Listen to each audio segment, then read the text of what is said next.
On a parlé à plusieurs reprises d'espaces jolis pour lesquels la théorie des revêtements se passe bien, etc. Donc on a dit que ce sont des espaces qui ne présentent pas de pathologie locale. Je voudrais juste discuter un exemple d'espace qui présente des pathologies locales.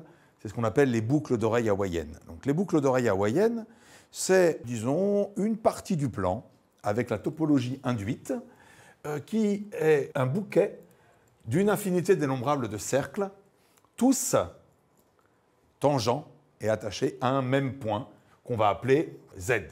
On peut parler du groupe fondamental et regarder les lacets de cet espace. On a des applications continues de l'intervalle dans ces boucles qui font une infinité de tours. Et on voit donc rapidement, en choisissant certaines boucles et pas d'autres, etc., qu'on va avoir un groupe fondamental qui va être non dénombrable. Le phénomène qui se produit, c'est que cet espace n'a pas de revêtement universel. Parce que si on avait un revêtement universel, ça aurait envie d'être un arbre très très compliqué, avec des branches de plus en plus petites. Et le point est que si on zoome très fort ici, eh bien on va s'apercevoir que quel que soit le voisinage qu'on prend de ce point Z, il y aura toujours des petites boucles qui vont rester. Alors, ces boucles d'oreilles hawaïennes, par exemple, on voit qu'elles donnent des contre-exemples au théorème de Van Kampen lorsqu'on ne met pas les hypothèses locales intéressantes.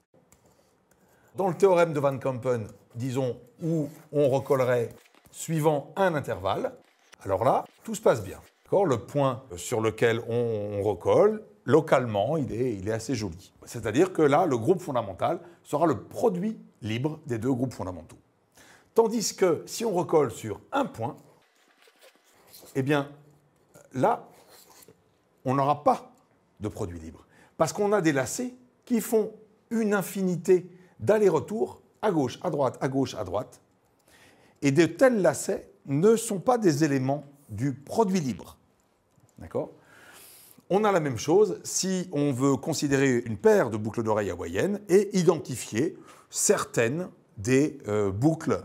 Donc on peut dire, je prends la grande boucle pour la boucle numéro 1, et puis je prends la grande boucle pour la boucle d'oreille numéro 2, je les recolle l'une avec l'autre, de sorte que les points singuliers coïncident, eh bien on va avoir un phénomène du même genre qui va arriver, et donc le théorème avec recollement ne marche pas. C'est ce qui explique ces histoires que dans le théorème de Van Kampen, on prend des colliers de garde où on dit que les voisinages du lieu où on recolle, on leur demande localement de vérifier de jolies propriétés.